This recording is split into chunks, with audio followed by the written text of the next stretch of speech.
Millions of Black people throughout the diaspora have made the declaration that we must emancipate our minds from white mental slavery and that none but ourselves can do so. But the problem is that most Black people don't have a mental reference of what Black mental liberating knowledge actually is. This is why many Black people attempts to emancipate their minds results in them moving from one mental enslaving lies to another, such as witnessed when Black people stop being Christians and become Black Hebrews while reading from the same Bible, ignorantly believing that they've moved closer towards the emancipation of their minds. There's nothing more saddening and more pathetic than witnessing Black people quoting scriptures from the colonizer's Bible, believing that their minds are elevated. True Black mental liberating knowledge are information that makes you question and challenge the validity of all information that you receive from the white society. Moreover, it stimulates and elevates your critical thinking and pushes you to gain a more clear and accurate understanding of your plight and condition. An elevation and an expansion that also stimulates your critical thinking towards finding ways that are necessary in order to truly liberate yourself. Throughout generations, the ancestors have always provided us with those they've given the insight to see through the maze of lies and confusion which our enemies have designed for us. These are the ones among us that are born with a spiritual insight that allows us to see through the illusory worldview grafted upon us from birth through white social engineering. Those among us that can see the true reality that so many others are oblivious to. We don't follow the mentally enslaved crowd, but we instead choose true knowledge over the veil of ignorance. Those of us that have been blessed by our ancestors with this spiritual gift of insight must teach the truth to those of us that are mentally enslaved by the white society. Our ancestors demand this of us. The truth is much more powerful than most people realize. The truth has a vibrational frequency that's more powerful than any lie. All you have to do is keep repeatedly telling and sharing the truth, and it will eventually prevail over the lies. Maybe not immediately, but if you keep repeatedly telling the truth, it will eventually prevail. Furthermore, once the mind of a Black person has been expanded to a greater radius by the Black liberating truth, the mind cannot return back to its original smaller dimensions because the truth won't allow it to. Once the truth has been seen, it cannot be unseen. Once the truth has been heard, it cannot be unheard. Once the truth has been explained, it cannot be unexplained. It's for this reason why the truth literally acts like a virus within the system of white supremacy that sits upon a throne of lies.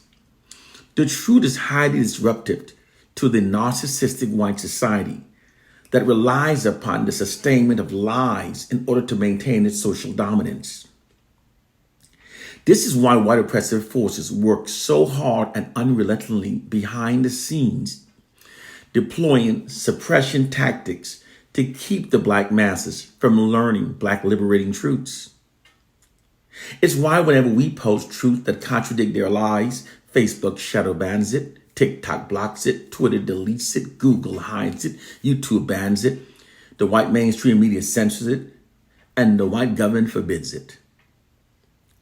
The white society regulates and censors the information that we receive in order to keep us mentally enslaved. Nonetheless, those who know the truth must teach. African proverb. There are 4 things you will learn if you watch this entire video. 4 things that will begin the emancipation of your mind from white mental slavery. 1. You will learn that your perception of reality is an elaborate white deception. This is possible because the public perception of reality is shaped by the narratives that are fed into a society. Because White people control the societal narratives. They literally owns the interpretation and our perception of reality. They constantly feed false white exalting and false black marginalizing narratives into a society that shapes the public perceptions in ways that aids them in maintaining their social dominance over black people. The second thing you learn that the history we've been taught has been whitewashed by white historians to make it appear as if we owe Caucasians something, when in reality, it is they who owes us everything. And through this whitewashing practice, the collective self-image and collective self-esteem of Caucasians have been falsely bolstered at the expense of the collective self-image and collective self-esteem of black people. 3, you'll also learn that the oppressor's depiction of the oppressed is never a true one. It's always negatively distorted to serve the oppressor's nefarious hidden agendas against the oppressed. This fact has remained consistent throughout history, and it's especially still true now in regards to black people living under white oppression. 4, and you'll also learn what it truly means when white social scientists says those who control the past also controls the future. The first step toward the emancipation of your mind begins with learning that the psychodynamic factors presently affecting many black people have beginnings that are deeply rooted in how the white society falsely depicts our history. How we view our past actively determines how we perceive ourselves. Dr. John Henry Clark, the renowned African-American historian and author, said that a history to a people is like a relationship between a mother and her child. He further said that history tells the people who they are and what they have accomplished, and that history is like a clock that tells the people their geographical time of day. Dr. Ronald D. Steele of the U.S. Department of Health and Human Services added to Dr. Clark's statement by saying that knowledge of history and heritage enhances one's self-esteem. It gives one the basis to make accurate, concrete interpretations of our current event, and it encourages the people to inspire for the highest in society in spite of obstacles. People references their potentials and capabilities in relation to the history they are taught to believe about their group. This fact is unsettling when recognizing that the history we're being taught has been whitewashed to make Caucasians appear much more significant throughout history than they truly in fact were, while making we Africans appear lesser significant throughout history than we truly in fact were. Doing so provides the white society with a false historical platform that endorses their current position of social dominance over black people. And the whitewashing is so obvious that seeing it is like taking an open book test that no one should fail.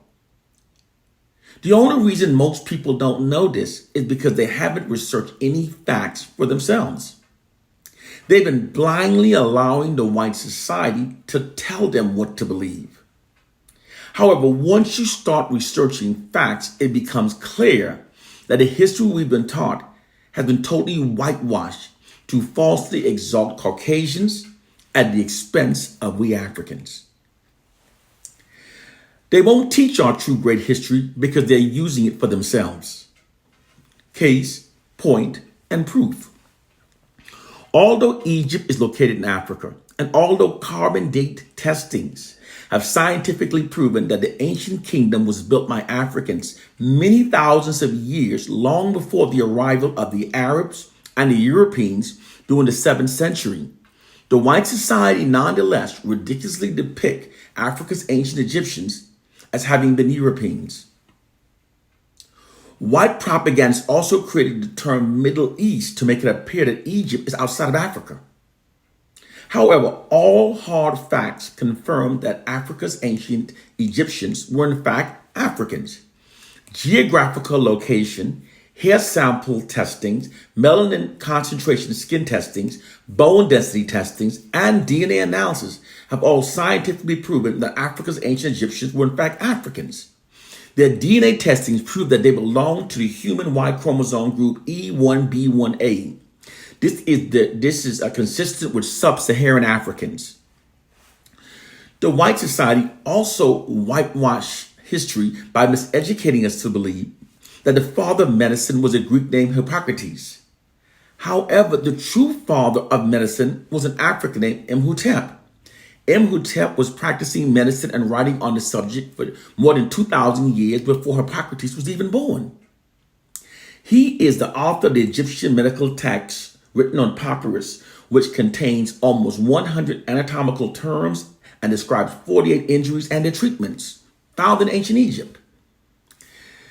The white society also whitewashed history by teaching us that the world's first scholars were the Greeks. However, Greece's first scholars openly admitted that they were educated by African scholars. The world's first scholars were Africans. When Socrates wrote in his studies in the book Bucyrus, he wrote that he and all the other Greek scholars received their education in Africa. Long before the Europeans invaded Africa, it was Africans that civilized Europe.